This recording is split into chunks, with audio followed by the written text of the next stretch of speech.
Hello everyone, it's mid-July right now. The weather is pretty hot and humid, which means chanterelles are getting mature and probably waiting for you.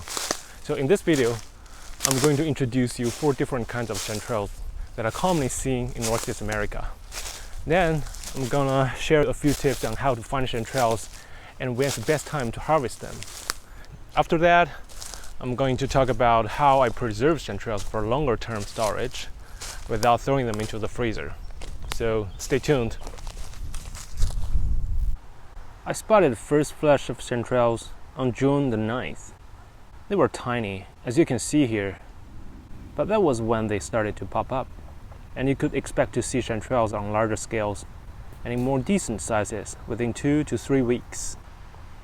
On June 22nd, I started to harvest chanterelles. And on that very day, I found 4 different kinds that are most commonly seen in my area. Regular chanterelles, smooth chanterelles, cinnabar chanterelles, and black trumpets. As you may know, chanterelles have ridges rather than true gills. Ridges are more like folds. That's a part of the cap, whereas true gills are blade-like and can be easily separated from the cap. Remember this key identification of chanterelles, so you won't mistake the jack-o'-lantern or forest chanterelles, inedible mushrooms that have true gills, for authentic chanterelles.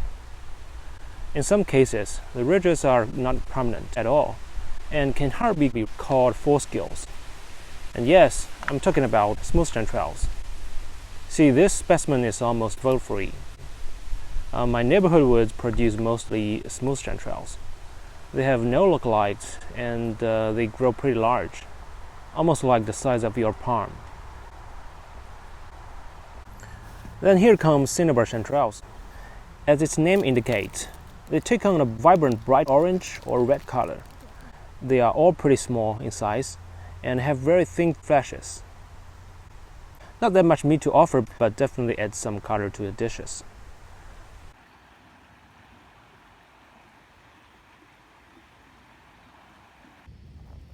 And this is the black trumpet, my favorite type of chanterelles because of its strong aroma and crispy texture. Another good thing about black trumpet is that they're kind of like wood ears, in the sense that they dehydrate and rehydrate pretty well. So don't worry if you found some black trumpet that are dried out. All you need to do is to soak them in water, then you can revive them. Sadly, I never had the luck of finding large quantities of black trumpets. They are far less common in my area. On that day, I made a risotto with the 4 chanterelles, and it tasted heavenly.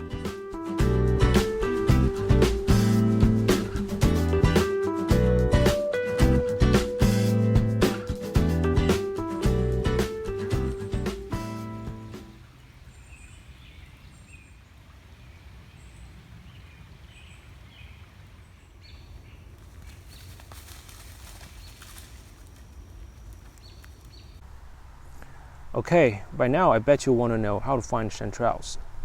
First, you need to wait until the temperature hits around 85 to 90 degrees. Yes, it is quite uncomfortable for human beings, but chanterelles are like that. Second, you need a good amount of moisture, which means you either find chanterelles after rains or may stumble upon some not far from a river. And here's another tip.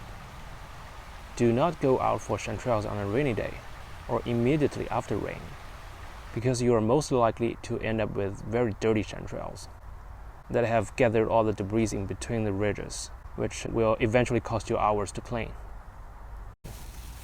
Here's the deal. If you have a quite decent amount of rain shower to soak the soil, chanterelles will keep popping up in the next 2 to 3 weeks, even without any raindrops in between. And given that many chanterelles are maggot-free, at least so in my area, there's really no reason to rush. Just allow them to grow bigger and also wait for new ones that are not melted by the rainfall.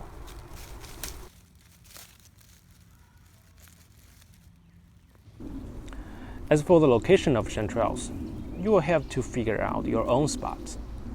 But definitely go check areas where you found other kinds of mushrooms. chances are that they share a similar habitat. Also, pay attention to valleys and riversides where moisture can gather. From my own experience, I usually find chanterelles growing on or in the vicinity of ferns and mosses. So definitely attend to ferny and mossy areas too. Last but not the least, when you found one or a few chanterelles, walk around and look around. Chanterelles usually grow in large patches, so 9 out of 10 times your scout will be rewarded.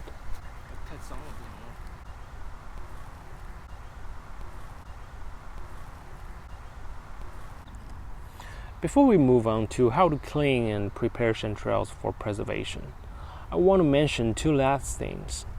First, try to clean your chanterelles on spot as much as you can. Skip chanterelles that are muddy, bring a knife, and cut off dirty parts. Do things like this and it will save you a lot of time cleaning them at home.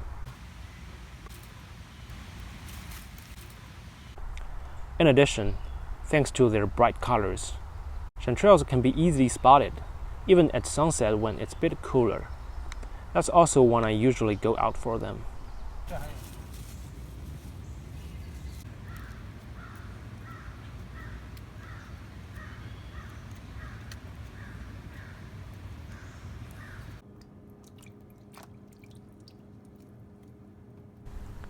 When it comes to cleaning, I always break my chanterelles into smaller pieces and rinse them on water so I can wash all the debris off in the smallest amount of time.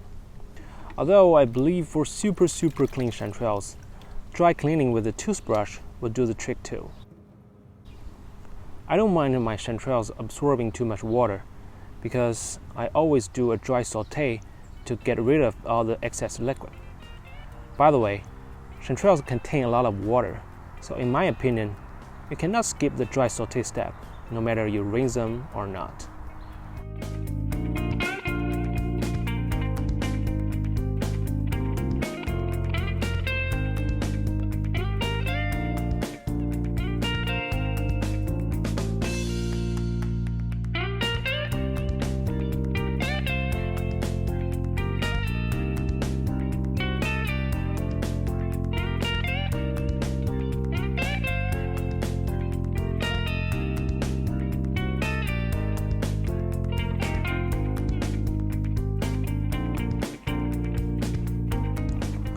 After dry sauteing, the chanterelles are ready for cooking or preservation.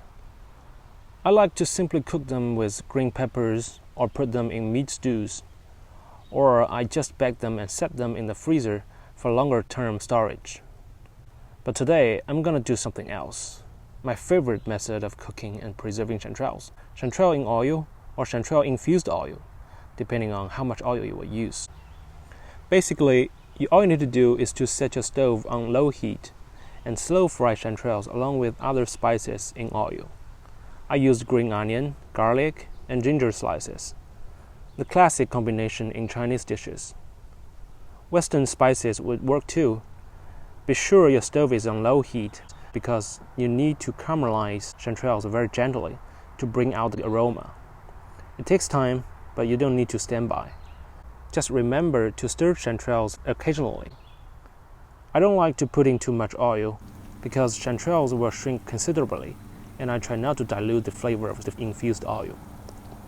Remember, always break chanterelles into smaller pieces. This will not only save you time, but also make your mushrooms more flavorous.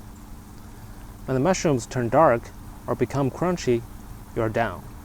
The chanterelles in oil is perfect for rice, noodles, bread, and burritos. And for the infused oil, you can use it as salad dressing or substitute for regular cooking oil. I hope you enjoy chanterelles and this video as well. Happy foraging and see you next time.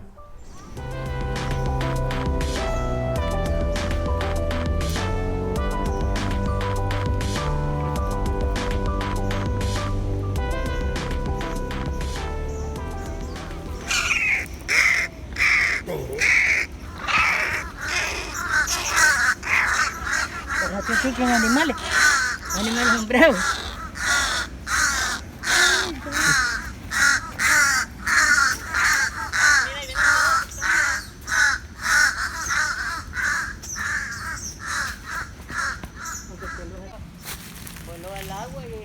buscó los hielos aquel por ahí lo puso. Tan tierno.